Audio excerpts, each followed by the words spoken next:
Last week, we were asking people on the street all over downtown Austin how much they made for a living, and then this happened. I founded a company 20-something years ago and sold it when I was 33, retired, and then went back to work. How much did you sell it for?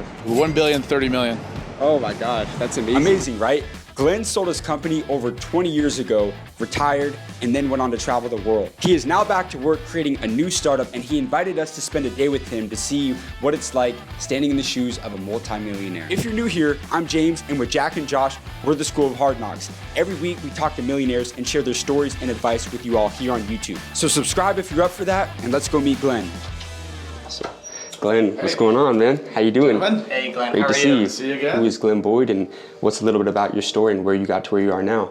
Well, it's changed over the last 20-something years. I primarily made my success and good fortune through founding a tech company in the original dotcom world. So there's been a couple of iterations through the last 20-something years, but I founded a company in the late 90s with a partner that was a good friend of mine at the time. And we ended up taking the company public in 1999, and we were one of the first dot-com companies that were profitable and went public, and it was a big thing. And then ended up selling it later in a merger with another public company for, I think it was $1 billion, $30 million, what was the official sellout of the whole company in the transaction. Retired, bought a yacht, traveled around the world for a few years, spent a lot of time with my kids, and started getting bored, and then only recently decided, well, I say recently in the last 5 years, that I more wanted to get back into tech, and mostly because my kids are now all raised, and at least the youngest one's off in college, and got plenty of time on my hands, and boredom is a thing that you always have to overcome no matter what, and there's only so many beaches you can go and hang out on before you want to do something again. Prior to starting a company, were you working corporate? Like, what were you doing before, and what kind of led you to want to start a company? Good question. I've almost always been that way. I started out very poor, actually in Texas, roofing houses with my dad as a kid. And later on, washing dishes to help my mother pay rent. And we ended up moving to Southern California when I was 14. Between that and becoming a busboy, I started kind of dabbling with software and computers. It was just getting started in 1980. Taught myself to program, was actually pretty good at it, and pretty soon started getting contracting gigs. And I was working full time at 16 years old, dropped out of high school. Don't tell your parents that. And went on to kind of found a couple of companies as I was in my youth, 18 and 20 years old, and then ended up working for another company for my early 20s for a few years. And one day woke up and decided if I'm gonna go for it, I have to do it now, and decided to start my own company. And that was 1991 or 2, yeah. Traveling was one of my biggest passions. I've been to about 20 countries. For you, what has been the importance of traveling? Oh, I think it's essential if you want to understand the size of the world and you want to understand even markets. I remember even traveling for business, and it gave me this perspective like, wow, this is how big the world is and how big the potential markets are, because it's so easy to get locked into like, oh, I'm just focused on the US, or I'm just focused on a particular market. But then you go to Hong Kong, and you go to Shanghai, and you go to New York, or if you go to Paris, the world is a big place. And I did quite a bit of travel, just setting up foreign sales offices, also lots of distributorships. Then once I retired the first time, I did a lot of travel just for fun, to see the world, and took my kids, and my kids have traveled all over the world as well. Top 3 places that you recommend for people to go? Well, it depends what your objective is, but I think everybody should go see what's going on in China. I mean, it's just unbelievable, the size and the scope of some of the cities. Like Shanghai was such an impressive city. I mean, my personal favorite, I think I've been there too many times, I need to deviate a little bit, is Italy. I've love Italy, but that's more for personal and not for business. The third one, I spent a lot of time in Norway. I had God rest his soul, a dear friend that was Norwegian. We've done lots of the fjords and just some of the most amazingly beautiful part of the world. So, could you run us through what your morning routine kind of looks like? Well, it's pretty mundane these days. I've recently just getting relocated into Austin. First thing I try to do is make coffee. I guess that's the biggest thing. Once I get coffee started, I almost immediately jump on the computer computer and see what my emails are that need to be responded to. I make a lot of to-do lists about this and that, and sometimes I've got 4 or 5 different things going on, and I think the to-do lists help me kind of organize through my days, because if you stay and do the same thing all day long, it gets pretty mundane. So I jump from different tasks and so forth. So many things are done remotely these days, and it's just electronic communication, you know. That's at least how I get my day started. And so when you're going through these tasks and you're setting your priorities for the day, how do you kind of segment what needs to be done first and what's most important to do? A lot of times it's about doing the things I want to do. It's easy to get into a procrastination where you want to avoid those things you don't like. I find that if I do something real easy that I enjoy doing, it kind of breaks the ice, and then I kind of get on a roll. And if I tackle something immediately that I don't really want to do, it just, you find your way to distract yourself and not necessarily get through to the next level and the next level. I'll bounce from one task to another. Sometimes they're completely unrelated.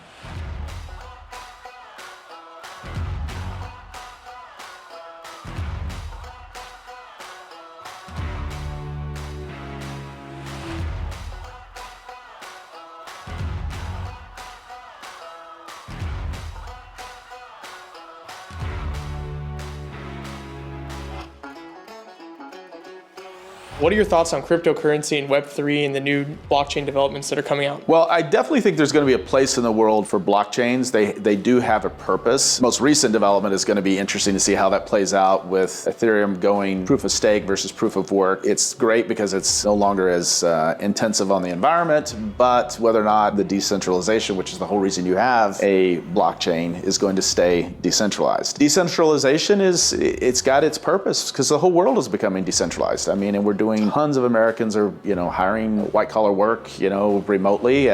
So that's going to open up opportunities, or it's going to continue to need to have financial transactions that are easy, fast, and not necessarily have to go through government. From a kind of a software development perspective, what have you seen kind of the changes having this wave of Web3 come in for coders and programming? I think the main thing behind Web3 is people are frustrated with everything is advertising based, okay? And everybody's also, especially your generation, is waking up to privacy concerns. The boomers kind of came late to Facebook, but then took it over, but they don't seem to have any concerns about privacies, whereas the whole next generation, whether it's the millennials and now Z generation, are really not wanting their data held by one or two, and they don't want their whole lives monetized via advertising. And Web3 is really the first kind of concept that comes along and says, hey, we're going to provide a mechanism to do distributed types of applications or distributed types of social interactions, but not make them monetized via your personal information. So in my opinion, I think that's where the biggest Web3 stuff is going to land. I kind of had a question for you because you had kind of brought it up, and we're talking about this on a podcast recently about how Grand Theft Auto, the game, got hacked, Uber got hacked, Binance, the cryptocurrency trading platform. How crucial and important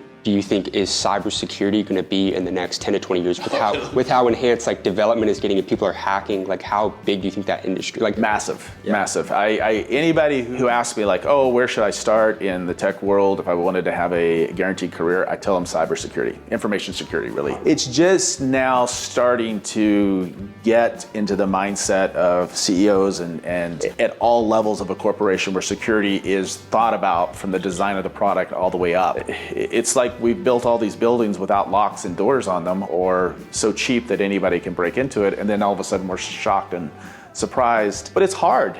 Security is hard, and a lot of people don't know how to properly build it. I kind of started my career in information security, so I'm considered 30 years ago an expert at it. I used to train the FBI, the CIA, the IRS, all these kind of guys on early days of information security. When an agency, an IRS would go in and do a new bust on a company, it used to be that they'd get file cabinets and they have all this information and they go through the files, and then that's how they build their case. Well, all of a sudden they were going in and they do a bust and there's no file cabinet. So there's a bunch of computers, and they had all these agents. They didn't know how to use these computers. So early days was forensic science, which is being able to show them how to recover deleted documents or recover information on the computer. And that led into more and more and more and so cybersecurity is only going to get bigger, and especially now that everything is cloud-based and everything's interconnected. So I can pretty much get into anybody else's network if it's open remotely. So So what does like a typical workday look like for you? So much of it is email. I mean, I hate that, but that's a big part of it. I do a lot of the, at least right now, because it's a new startup, I'm doing a lot of the architecting and a lot of the design. So I'll kind of break between that and,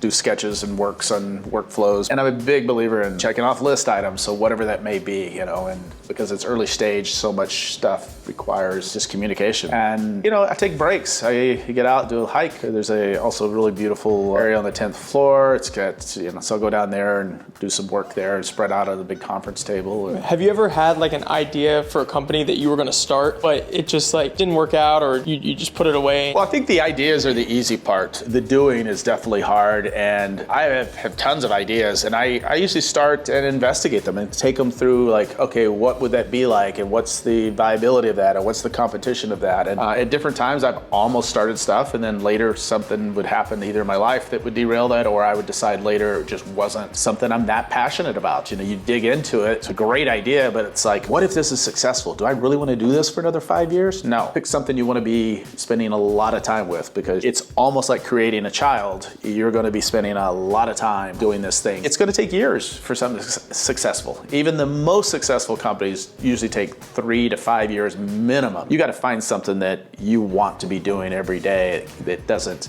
bore you after a year.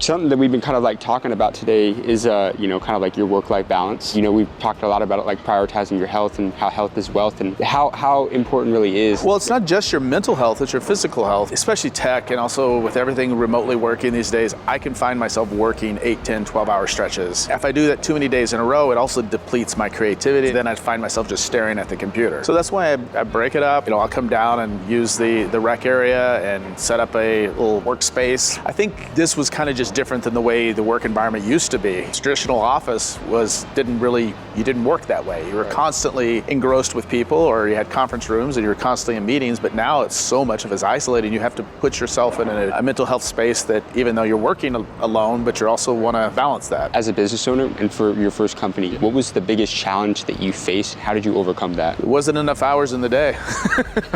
Trying to raise young children and also trying to start a business and run a business, there just isn't enough hours in the day, and that's tough. I remember, one particular day, I probably had 8, 10, 12 people lined out outside of my office who each one of them needed 5, 10 minutes of my attention, and I'm taking them one at a time. And then my wife at the time calls and says, like, when are you coming home? The kids are, they're driving me crazy, because we had 2 young toddlers at the house, and so it's like you're just trying to balance everything. I guess, what would you say is, if people are looking to pursue a great career, what industry do you think people should really be looking into and exploring?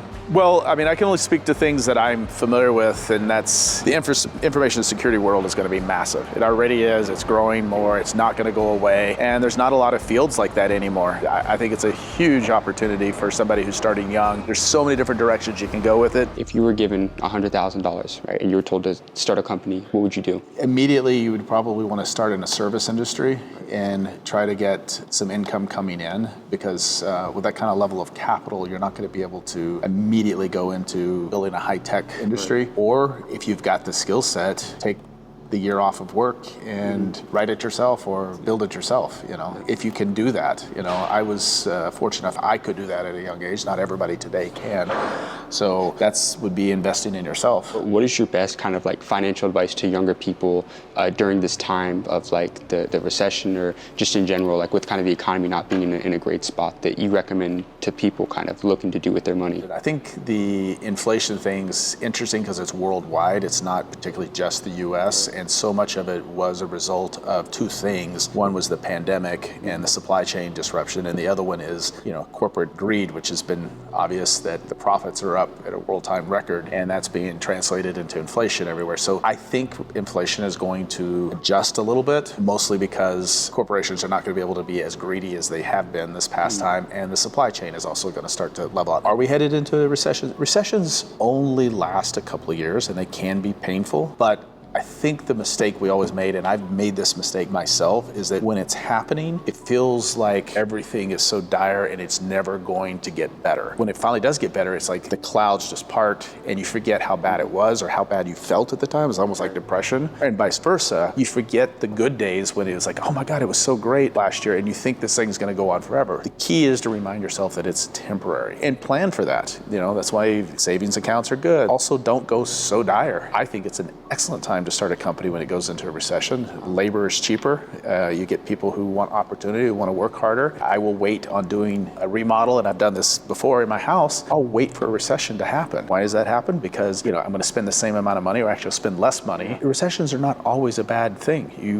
If you've got the capital and you can spend it and do it, that's a great time to deploy it. How do you know when it's a good time to buy into a certain industry? I think the same thing that I've always heard, and I believe strongly, is stick to what you know, or learn something and learn really deep on it. And I think so often people shotgun, and when they hear about something, it's already too late, you know, and then they're running around doing this and this and this. If you know tech, stick to tech. If you know sports and the sports industry, stick to that. If you know media, stick to that. If you find something that you're passionate about, go really deep in it and learn that. And I think you're going to be way more successful by sticking to one thing and going deep in it and understanding the players there. Guys, thank you so much for tuning in. Glenn, thank you so much for having us. We really enjoyed spending the day with you, being able to ask you questions, get your perspective on a lot of things. It really means a lot to us, and just thank you so much for your time absolutely. today. It was really a pleasure. You know, if you guys enjoyed today's video, make sure that you leave us a like and subscribe. We got tons of great content coming to YouTube soon, and we just can't wait to keep on delivering this content.